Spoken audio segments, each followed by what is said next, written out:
अजित पवारांना महायुतीत घेतल्याचा पश्चाताप दादांना सोबत घेताना विचार करा असं फडणवीसांना म्हणायचो।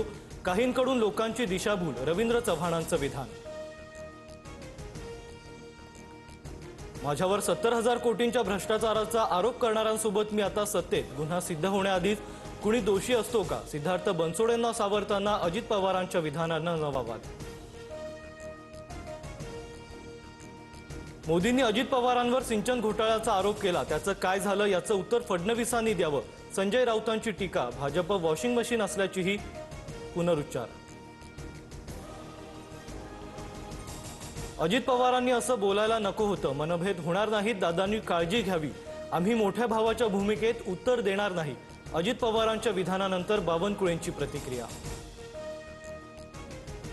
पिंपरी मनपात भाजपनं 8,000 कोटींच्या ठेवी मोडल्या, अजित पवारांकडून भ्रष्टाचाराचा आरोप, तर काही लोकांच्या प्रॉपर्ट्या कोट्यवधींपर्यंत कशा वाढल्या? आमदार महेश लांडगेंवर अप्रत्यक्ष टीका। बिनविरोध निवडणुकांचे सविस्तर अहवाल द्या, राज्य निवडणूक आयोगाचे यंत्रणांना निर्देश। उमेदवारांनी कधी माघार घेतली, दबावाचा काही आरोप आहे का? शहानिशा करून अहवाल जिल्हाधिकाऱ्यांकडे मागवला।